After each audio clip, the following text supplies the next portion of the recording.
As you can see, I'm wearing my first bit of beer mail shirt, which is from the Alaskan Brewing Company.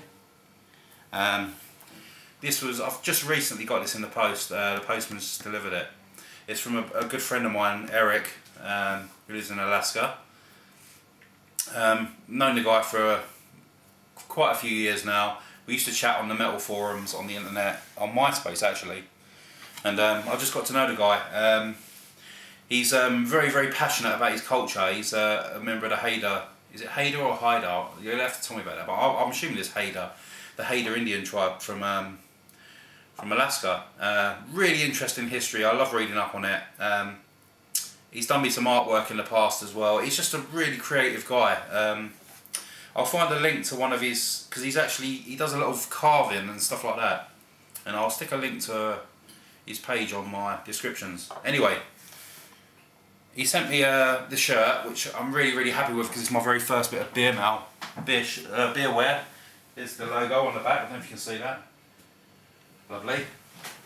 And he sent me a Silver Gulch Brewing and Bottling Company glass, which is great because this is my first sort of American beer glass, because obviously the English ones are slightly bigger. I'll give you an idea. There's the English one, and there's the American one.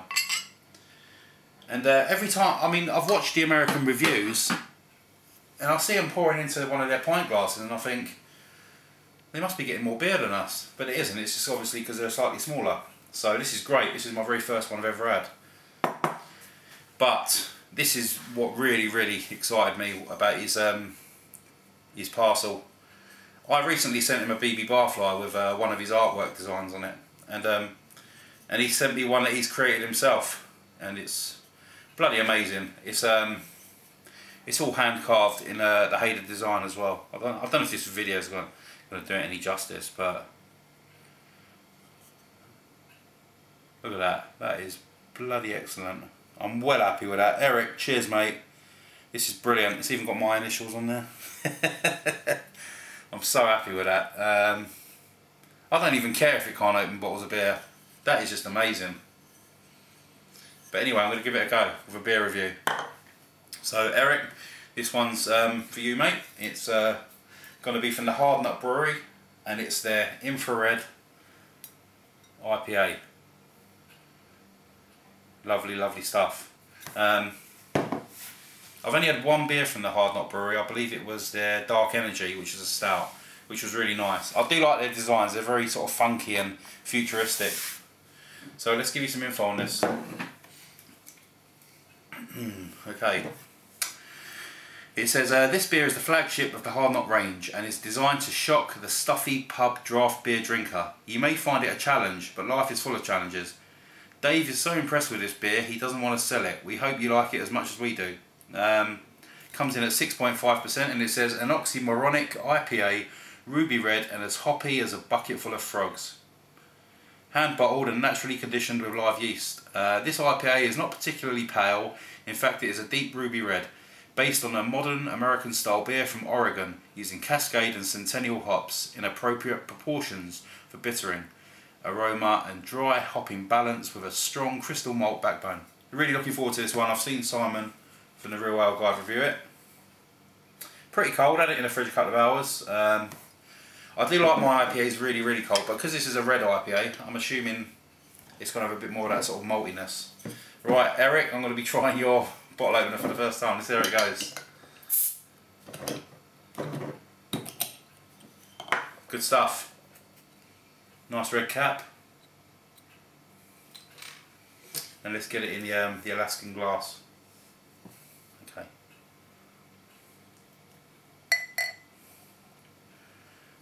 That's a lovely colour there.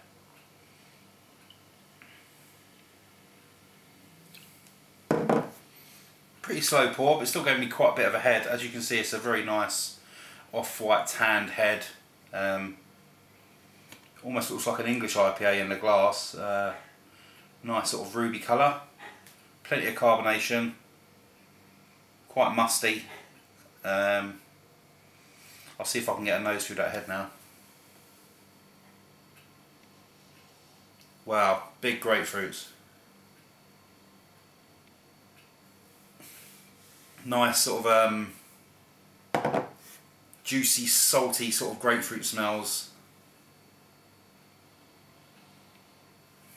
Nice roasty, like a red apple roastiness.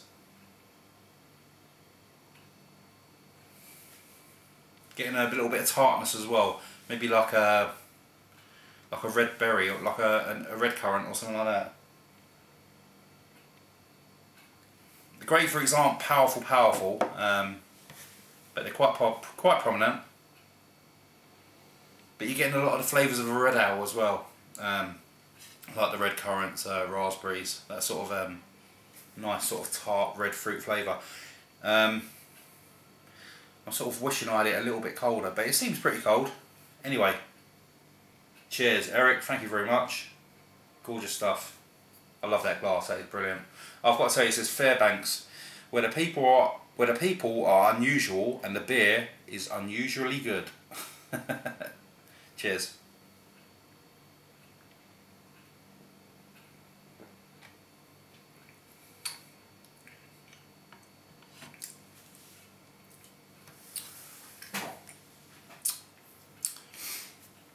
That's exactly how I thought it was going to taste. Oh, that's good.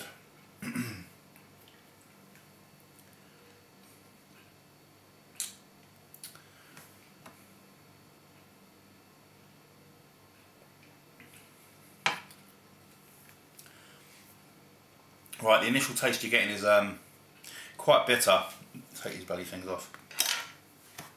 Quite bitter.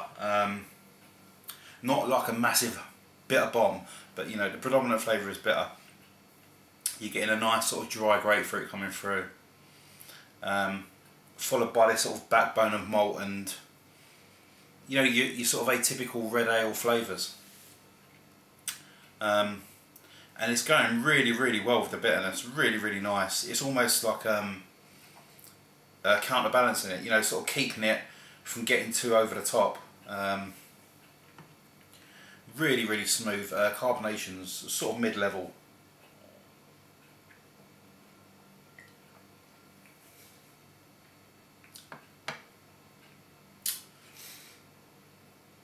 That is really nice.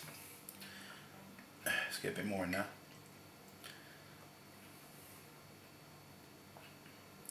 I think I can remember Simon saying it was a bit too bitter for him. I think he said, well, no, it wasn't too bitter for him, but he focused a lot on the bitterness, and I can see why.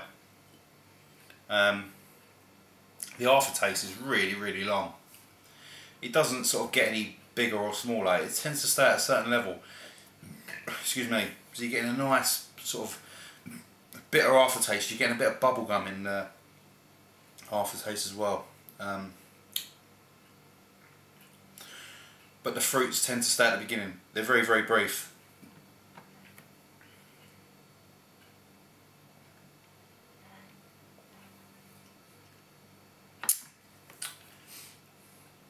Really nice, really good. If you like your bitter IPAs as opposed to your more floral and fruity, then I can really recommend this. The red ale sort of notes, they're there, but the bitterness, I think, tends to bully them, you know what I mean? It sort of knocks them back. But it's a really unique beer because I've never had a red IPA. I'm assuming that's what this is. And you know, and the collaborations works pretty well. I would have liked to have had a bit more of the red ale notes coming through. You know, like the well, what I associate with red ales being the red fruits, you know, and the roasting and stuff like that. But the bitterness tends to be very predominant in this one.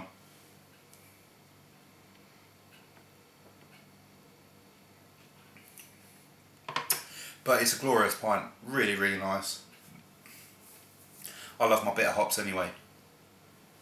So all in all, initial taste, you're getting a lot of bitterness. You're getting that nice sort of red ale backbone coming through, which sort of bobs up and down throughout the taste, and then you're left with this lovely level bitterness, which just Stays on your tongue, continues and continues, and eventually fades.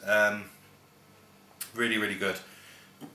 Score wise, Hardknott Infra Red, I'm going to give that an 8 out of 10. That's a really nice beer. One I'll be getting again. I'm going to freeze the arse off it next time and see if that makes a difference. But it's a really nice beer.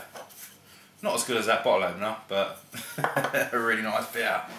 Cheers!